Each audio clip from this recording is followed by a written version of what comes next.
Si tu es présent sur cette vidéo, c'est que tu te dis sûrement que tu connais ta cible et ton offre en tant qu'entrepreneur ou freelance en 2026. Je vais te montrer dans cette vidéo pourquoi tu as tort. Parce que de par mes accompagnements que je fais aujourd'hui, je m'aperçois que c'est la majorité des cas la même chose qui revient, c'est-à-dire les personnes me disent je connais déjà mon offre, je connais ma cible, je sais ce que je vends, j'ai pas besoin de cette session. Mais, quand je fais quand même cette session, au final, eh bien, il revient la même chose, c'est que au lieu d'une session, il y en a besoin de 2 voire 3 dans certains cas. Et pourquoi ? Parce que la première question que j'ai envie de vous poser, c'est cette offre, cette cible, ce persona, cette niche que vous avez, est-ce que c'est dans votre tête ou est-ce que c'est vraiment écrit sur un document? Parce que ça fait toute la différence. Et dans mon accompagnement, la stratégie, c'est de vraiment choisir une niche afin d'être le plus pertinent, le plus précis, de connaître cette niche de manière chirurgicale et ce qui va vous permettre, bien entendu, de vendre plus. Sans forcing, sans vous dénaturer, bien entendu. Mais alors, vous vous dites peut-être, si vous avez quelque chose à y faire, qui c'est elle? Pour qui elle se prend pour nous parler comme ça? Moi, je suis Taïna, je suis coach et mentor en prospection.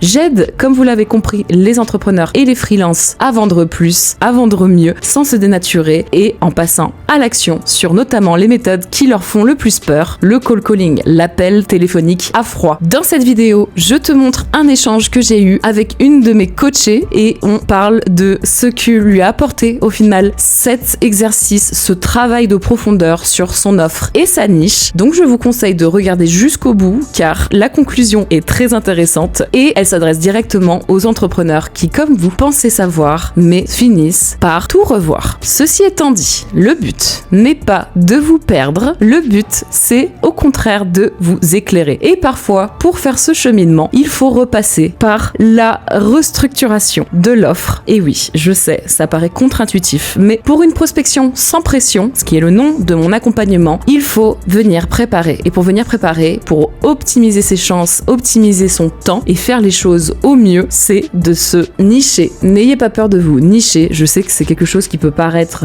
effrayant, surtout quand on se lance, mais l'objectif c'est de choisir une niche. Donc on le fait ensemble, choisir la bonne niche qui sera une niche dans laquelle vous avez du potentiel business, c'est-à-dire pas une niche qui soit trop nichée. Par exemple, je vends des cure-dents à des enfants de 2 ans. Ceci n'aurait pas de sens. Vous voyez, vous êtes niché effectivement, mais l'objectif c'est de trouver vraiment la niche qui va correspondre à votre activité et qui va vous permettre d'être expert, d'être aussi la référence dans votre secteur et d'être le top of mind, donc c'est-à-dire la personne à laquelle on pense quand on recherche quelqu'un dans ce secteur spécifique. C'est là tout l'accompagnement que je fais via Prospection sans pression. Cette intro était beaucoup trop longue, donc je vous laisse dès à présent avec la vidéo de l'échange avec Amandine. Vous m'en direz des nouvelles, n'hésitez pas. Je collecte tous les retours par commentaire sous cette vidéo. L'objectif c'est de construire une communauté qui s'entraide, notamment sur les points qui font le plus mal. Donc déjà, est-ce que tu peux te présenter, expliquer un petit peu ce que tu fais, quelle était ta situation avant de prendre l'accompagnement Prospection sans pression? Moi, donc, je suis Amandine. Du coup, mon activité, c'est de faire de la création de contenu, réseaux sociaux pour les entreprises, Instagram et TikTok. Donc, je fais cette activité-là depuis quelques mois, en fait. Ma situation, c'était que je démarre avec très peu d'expérience. J'étais à 2 premiers clients. Et mon objectif, c'était de signer avec d'autres clients. J'avais mon premier gros client qui est parti et je veux le remplacer par un autre client. Je voulais augmenter mon chiffre d'affaires, trouver des nouveaux clients plutôt que de dépendre que d'un seul ou de 2. Donc, sachant que je ne suis pas du tout à l'aise avec tout ce qui est prospection commerciale, forcément, je déteste ça. Comme la majorité. J'aime pas prendre le téléphone, j'aime pas appeler, puis j'aime pas même contacter les gens directement sur LinkedIn parce que j'ai l'impression de déranger la personne. Comme moi-même, j'aime pas démarcher les autres. Et du coup, donc je me suis tournée vers toi du coup pour avoir des tips, de la motivation pour voir qu'est-ce qui marche actuellement, comment prospecter, c'est quoi les bonnes pratiques, comment on fait pour prospecter sans être dans l'agression, sans être parce que aujourd'hui personne n'aime être prospecté, personne n'aime démarcher, puis il y a beaucoup de gens qui bloquent les autres, c'est les gens mettent de plus en plus de barrières. Et donc je voulais savoir quelles étaient actuellement des bonnes pratiques, des pratiques modernes pour prospecter sans se faire passer pour le énigme commercial qui vend, qui débarque avec sa solution, comme ça. Ok. Et donc, du coup, tu es parti sur vraiment retravailler ta cible et ton offre. Ma question, ce serait, est-ce que ça te semblait cohérent avant qu'on travaille dessus, de justement avoir un travail à faire dessus ou pas? Et du coup, qu'est-ce que ça t'a permis de débloquer ou de voir après ce travail-là? Alors, au début, je pensais que le premier point, c'était qu'on voit l'offre et tout, que moi, je pensais que mon offre était assez claire. C'est-à-dire que mon offre, c'était de vendre la presta d'aide sur les réseaux sociaux pour n'importe quelle entreprise, enfin, petite entreprise. Sachant que c'était pas du tout précis. C'était pas du tout assez précis parce que j'avais pas de secteur d'activité de prédilection, je voulais un peu cibler tout le monde, parce que j'étais dans cette logique de plus je touche de gens, enfin plus je m'adresse aux gens, plus je prospecte, un peu qui peut le plus peut le moins, alors qu'en fait apparemment c'était pas la bonne approche. Donc toi tu m'as expliqué que non, c'est justement faut pas s'éparpiller, il faut cibler le plus possible. Donc cibler déjà au niveau de taille d'entreprise, sachant que comme j'ai des prestats de 1 000 €, du coup, il faut plutôt cibler les entreprises qui ont un minimum d'argent. Donc les micro-entrepreneurs, c'est pas forcément la cible idéale. Donc déjà, cibler au niveau de la taille d'entreprise, cibler au niveau du secteur d'activité aussi, parce que par secteur d'activité, j'ai déjà beaucoup de boîtes à cibler. Et puis c'est bien aussi de se spécialiser, de rester dans un même thème, un même domaine d'activité, parce que du coup, par exemple, si mon client principal, il vend des tisanes bio, c'est bien, enfin, c'est une plus-value demain de prospecter quelqu'un qui est dans le même domaine, parce que j'ai travaillé pour quelqu'un qui est dans un domaine similaire. C'est pas comme si je faisais de la presta de la communication pour quelqu'un qui fait des tisanes bio, et après de la presta pour quelqu'un qui vend des vélos, et de la presta pour quelqu'un qui vend des conseils financiers. Donc, il vaut mieux, pour se démarquer, se spécialiser dans un domaine. Comme ça, le client, par exemple, demain je travaille pour un autre client qui est dans le domaine bien-être, tisane, il va se dire, tiens, Amandine, elle connaît, elle sait faire, elle a déjà bossé pour quelqu'un, donc elle peut me donner, elle connaît le milieu. Donc, et puis le client, enfin le prospect peut s'identifier dans le travail de l'ancien client, quoi. Oui, je vois. Ouais, puis ça permet aussi de te démarquer par rapport à la concurrence. Voilà, plutôt que d'être le couteau suisse, je touche un peu de partout, c'est bien de se spécialiser en mode, Amandine, son dada, elle a plus d'affinité avec le domaine bio naturel. Donc voilà, ça c'est un premier travail. Donc j'étais trop large, alors que je pensais être précise, je disais, non, moi je cible tout le monde, les TPE, entrepreneurs, pour moi déjà c'était déjà précis. En fait. Oui, je vois. En fait, non, donc fallait cibler la taille, fallait cibler ça. Et puis en plus de ça, même en étant précis sur le secteur d'activité et tout, ça suffit pas parce que comme on est sur de la prestation en mesure, il va y avoir quand même des spécificités à chaque client. Donc du coup, ça veut dire que il faut personnaliser ses offres en tenant compte des spécificités de chaque client. Donc il y a encore travail. Il y a une sous-couche en fait. Oui, c'est pour ça qu'on commence par la cible et après que ça découle du coup sur l'offre. C'est ça. Et plus on creuse et plus on se rend compte qu'il y a des sous-trucs à creuser et des sous-sous-trucs à creuser. Donc donc d'un côté c'est bien. Plus on est précis, plus c'est clair. Et du coup, plus c'est clair, plus on sait ce qu'on vend et on sait quelles questions il faut poser aux clients. On sait un peu mieux ses problématiques. Donc, je pense que le travail, de reclarifier l'offre en amont, en fait, c'est la base parce que tout découle de là. C'est ce qui va donner le fil d'Ariane. Ouais, donc pour toi, c'était pas une perte de temps, même si de base tu pensais déjà avoir en fait justement un ciblage déjà bien spécifique et une offre déjà claire. Enfin, pour toi, c'était pas une perte de temps de retravailler ça, quoi. Non, pas du tout, parce que de toute façon, ce travail, je pense qu'à tôt ou tard, je l'aurais fait, mais peut-être sur le plus long terme, je m'en serais pas rendu compte tout de suite. Peut-être que sans toi, j'aurais galéré pendant des semaines et des semaines à m'éparpiller et donc à me décourager avant de me remettre en question dans 6 mois, dans 1 an. Alors qu'avec toi, l'avantage, c'est que là, ça m'a obligé à me poser, à cogiter à toute vitesse. Et du coup, je perds beaucoup moins de temps dans la réflexion, dans la maturation. J'aime bien ce mot, la maturation.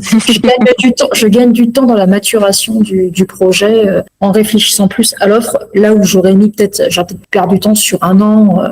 Oui, je vois. Ça, on peut perdre facilement du temps, se décourager, se démotiver. Enfin bref, après c'est l'engrenage. Je pense que c'est hyper important, de maturer l'offre pour déjà mieux savoir à qui on cible, puis on prend en confiance aussi, comme on sait mieux, et c'est très très spécifique. Plus c'est spécifique, plus on s'expertise là-dedans, entre guillemets, plus on est en montant expertise, plus on gagne en confiance. Et plus on gagne en confiance, plus on prospecte mieux. Ok, bah c'est super en tout cas comme retour.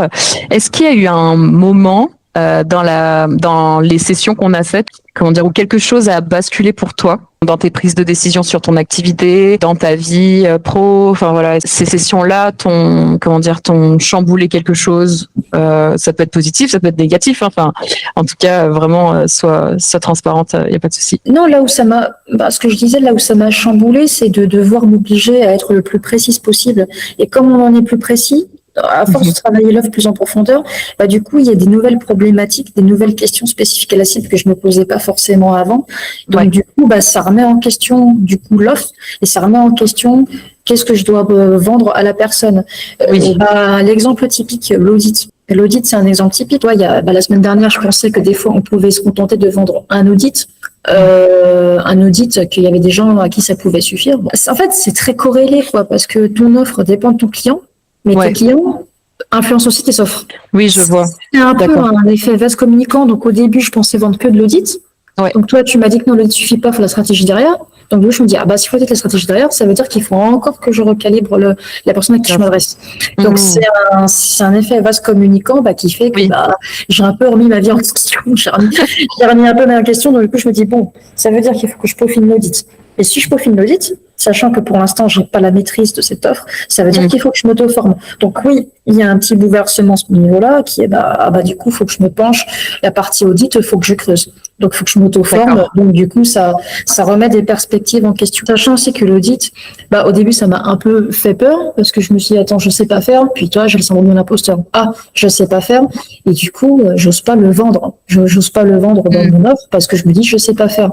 Donc, c'est syndrome de l'imposteur qui fait que, vu que je sais pas faire, du coup, je vais avoir envie de brader. Ça, c'est un truc que j'apprends. C'est qu'il faut jamais, jamais, jamais se brader. Il vaut mieux vendre cher et tant pis et tout faire pour essayer de répondre aux attentes de nos clients que de vendre pas cher, parce que le client, même si tu lui fais un prix bas, il va quand même en demander beaucoup de toi.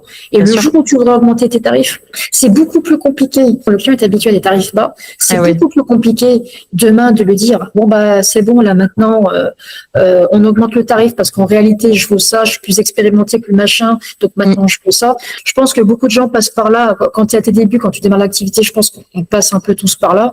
Mais vaut mieux proposer peut-être un truc de garantie ou satisfait, prendre des risques là-dessus quand t'as pas de preuves sociales, notamment au début. Là, mon client actuel, par exemple, qui est en design bio, je pratique des tarifs super bas. Et quand j'ai voulu négocier avec lui, revoir les tarifs à la hausse, parce que pour des raisons très légitimes, qui sont même pas liées à mes compétences, mais qui sont liées au fait qu'il y a l'inflation. Les charges elles augmentent, il y a l'inflation, l'essence ça coûte plus cher, il faut en tenir compte dans l'augmentation des tarifs. Et le problème c'est que le client, tu lui dis ça, il est en mode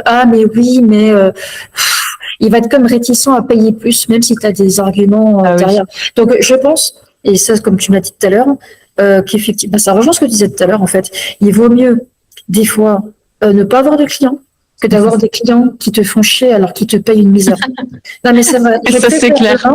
Mais maintenant, tu vois, ça m'a un peu gonflé. Mais bon, mon client, c'est ma preuve sociale. Donc, exceptionnellement, je peux accepter de faire des tarifs très bas. Mais le prochain client, ça va être le tarif haut derrière. Et puis, même si. En fait, c'est pas un tarif haut, c'est un tarif qui a la juste valeur de tes services, quoi. Un tarif normal. On parle pas aligné, pas d'un tarif non plus super luxe, mais un tarif décent. Voilà, on appelle sur un tarif décent qui te permet de gagner ta vie sans être sous-payé. C'est les petits clients qui te font plus chier, en fait. De toute façon, toi, tu as envie de développer ton activité là-dedans, donc ton objectif, c'est aussi que les clients soient satisfaits, peu importe qu'ils te payent cher, pas cher. Donc, en tous les cas, je veux dire, ton niveau d'implication, ce sera le même. Donc, vaut mieux que tu factures, de manière à en vivre, à ce que ce soit plus confortable pour toi. Mon implication, elle est corrélée quand même au prix maintenant. C'est-à-dire que à mes débuts avec mon client cobaye, je m'impliquais beaucoup parce que j'ai ce désir de Oui. faire bien, de réussir, de faire mes preuves. Mais il y a un moment donné, si derrière on reste toujours comme ça, Oui. il y a un moment donné, je vais un peu me démotiver à m'impliquer pour pas cher derrière. Il y a un moment donné, je me dis bon, j'aimerais bien. À quel moment je suis reconnue pour avoir Ouais. mon juste prix? Et ça, quand je l'explique au client, il est en mode mais attends, mais moi j'ai été habitué à ça, donc c'est beaucoup plus difficile de négocier une hausse de prix. Hein. Non, bah après tu peux enlever des services à ton offre, mais bon, après on est plus sur une mentalité de résultat, quoi. C'est ça le problème. Comment du coup l'offre et le travail de l'offre et de la cible, ça impacterait ta prospection? Parce que pour donner un peu de contexte, en fait, t'as pas encore eu l'occasion d'appliquer tout ce qu'on a travaillé pour l'instant et de passer à l'action de prospecter. Mais comment tu penses que ça te permettrait d'améliorer ta prospection? En quoi ça l'améliorerait? Quel résultat en plus tu penserais que ça pourrait générer dans ton esprit? Le fait d'avoir une offre plus claire, ça fait que forcément, et que je connais mieux la cible, ça fait que forcément, je vais pas aller chercher les prospects au même endroit. Si ma clientèle, voilà, c'est des TPE, ont de la thune, qui sont beaucoup sur LinkedIn, je vais beaucoup aller sur LinkedIn. Quand je vais prospecter, je vais essayer d'aller dans des canaux où ma cible, elle est, quoi. Si mes clients, ma cible, c'est des artisans dans les tisanes, et qui sont beaucoup sur Instagram, du coup, je vais démarcher sur Instagram. L'offre fait que je sais mieux le personnel fait que je connais mieux l'offre, que avec la fonction de l'offre, je sais mieux où chercher la cible, surtout les réseaux sociaux, et après me concentrer là-dessus. En fait, de ce que tu es en train d'expliquer, enfin, si je résume un petit peu, c'est en gros le fait que tu connaisses un peu plus ta cible et ton offre, ça te permet d'y voir plus clair sur par où commencer. Peut-être aussi ça te permet de gagner du temps dans ton pitch, notamment parce que du coup le fait que tu vas parler tout le temps avec la même cible, tu vas perdre moins de temps à chaque fois faire des recherches parce que les structures sont différentes, etc. Complètement, parce que du coup, comme je connais mieux l'offre et mieux le personnage, je connais mieux ses problématiques, donc le fameux pain point. Ouais. Point de douleur, ouais. Tu connais mieux le point de douleur, donc du coup, c'est beaucoup plus. Du coup, quand je vais vers des gens, des prospects, c'est beaucoup plus captivant de les dire tiens, toi qui es entrepreneur, qui vend des tisanes, mais que tu as besoin de visibilité et tout, t'as pensé à ça, t'as pensé à ça. Enfin, je connais mieux son point de douleur, donc je vais mieux y répondre par rapport à. Voilà, comme je connais mieux son point de douleur, je vais pouvoir mieux y répondre. Et en fait, le pitch sera fluide. Sachant que moi, je veux pas faire dans le copier-coller non plus, mais pareil, j'ai un fil d'Ariane dans mon discours qui fait que, voilà, je suis spécialisée pour aider les gens qui ont telle douleur. Toi, ta douleur, je la connais, j'ai déjà connu chez d'autres gens. Donc, du coup, voilà comment je peux t'aider. Et après, c'est fluide. Donc, ça aide aussi sur le taux de conversion. Clairement. Tout est lié, hein. De toute façon, quand tout est clair, tout est aligné. Après, ça file. Ouais, je vois. Et ça, tu penses que ça t'augmenterait de combien de pourcents, par exemple, le fait d'avoir fait ce travail-là en taux de conversion? Je pense 70%. Non, mais je pense que ça aiderait beaucoup. Non, mais je pense que ça aiderait beaucoup, beaucoup. Donc forcément, en étant plus sélective, je perds moins de temps sur d'autres choses. Donc forcément, le taux de conversion, il est plus élevé. Les probabilités sont plus élevées. Ouais, je dirais peut-être 70%. Alors là, c'est au pif. Mais c'est pour dire, non, mais il y a plus de probabilités en tout cas que. Bien sûr. Oui, que je fasse. C'était une question difficile. Ouais, non, c'était un peu une question. Donner des pourcentages là-dessus, parce que là, on parle d'optimisation. Et oui. Donner des pourcentages un peu plus compliqués. Ça, c'est clair. Non, mais t'inquiète, c'était pour savoir si tu avais un peu un chiffre en tête ou pas. Et du coup, un dirigeant qui regarderait cette vidéo ou un freelance qui se dit non, mais en fait, moi, je gère déjà mon offre et ma cible, j'ai pas besoin de ces services-là. Qu'est-ce que tu lui dirais? Moi, je dis le regard externe d'une personne habilitée à ça, comme toi, parce que toi, t'es externe, t'as pas la tête dans le guidon. Tu vois l'activité, l'offre de l'autre avec un regard neutre, et tu peux justement challenger la personne, le dirigeant. C'est bien d'avoir l'avis externe de quelqu'un expert là-dedans, pour que cet expert-là justement puisse te challenger en te posant des questions que peut-être tu n'aurais peut-être pas pensé. Je vois. Poser des questions que tu n'aurais peut-être pas pensé, des questions où des fois ce qui te paraissait clair, quand tu creuses, c'est peut-être pas si clair que ça, et c'est bien de s'auto-challenger avec alors pas avec des questions pièges, mais voilà, tu vois, t'es là pour justement Oui, challenger. Je pense que c'est bien de challenger en disant, est-ce que tu penses que si tu faisais comme ça irait bien? Et pourquoi tu penses que ton prix serait pas plus élevé que ça? Et pourquoi ci, pourquoi ça? Tu challenges sur plein de trucs, sur la partie offre, sur la partie prospection, sur la partie démarchage. Toi, c'est assez complet. T'as tout un process et très complet. Mais sachant que comme là déjà, rien que parler de l'offre, c'est la base. Bah, je pense que voilà, avant de parler de prospection, c'est bien que le dirigeant il ait un avis externe, un audit entre guillemets sur son offre. Je vois. Un audit sur son offre pour voir sur quoi il pourrait s'améliorer. Peut-être qu'il y a des trucs qu'il veut mettre en valeur dans son offre que lui pense que c'est super, alors qu'en fait c'est pas du tout différenciant, c'est pas le plus avantageux. Peut-être même que le dirigeant il a des petits talents cachés qui pour lui à ses yeux sont bidons, mais qu'en fait qui ont un vrai potentiel auprès de ses clients. Et toi tu es là en disant ah mais tu devrais mettre ça en avant, t'as un talent là-dedans, mets-le en avant. C'est marrant que tu parles de ça parce que là, il y a une cliente que j'accompagne là, ceux avec qui j'ai rendez-vous là dans 10 minutes.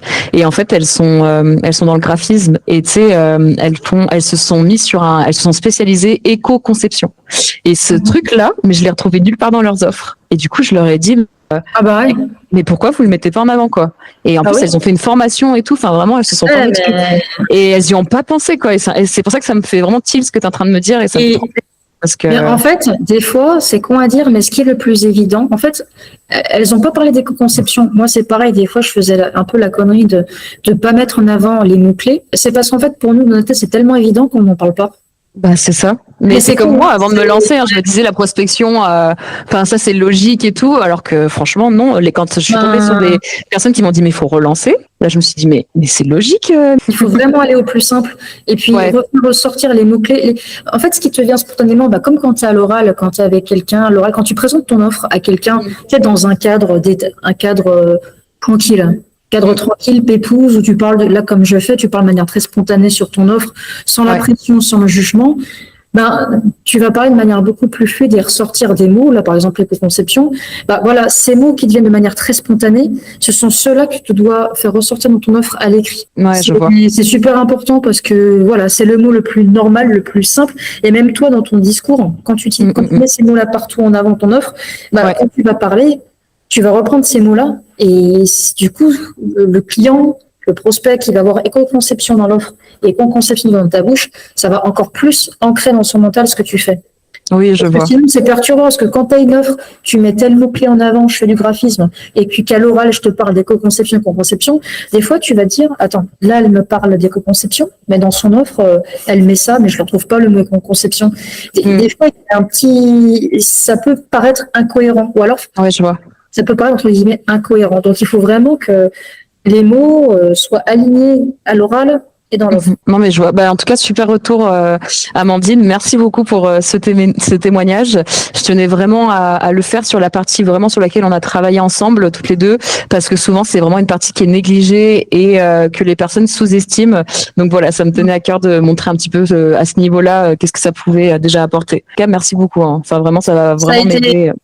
Alors, comment avez-vous trouvé cet échange? J'aimerais bien que vous me disiez en commentaire ce que vous avez pensé de cet échange. J'aimerais aussi que vous me mettez quelle est votre niche pour que je puisse voir en un clin d'œil si vous êtes vraiment pertinent, précis et que vous savez à qui vous vous adressez. Et si jamais vous voulez que je vous aide à vous nicher justement, à aller plus loin, n'hésitez pas à candidater. Le lien, c'est le premier lien qui est en description. Mais je vous prie de candidater uniquement si vous êtes un entrepreneur qui est motivé, qui veut des résultats et qui est prêt à allouer une demi-journée de minimum par semaine à ce projet. Les conditions, c'est que vous ayez déjà fait des ventes, que vous soyez motivé et que vous vous adressiez à une clientèle B2B. Je vous remercie en tout cas d'avoir regardé la vidéo jusque-là. Je vous dis surtout, n'oubliez pas d'appeler. Et d'ailleurs, si jamais vous vous demandez comment passer le meilleur appel de prospection à froid, ça se passe ici, directement via cette vidéo où je vous ai référencé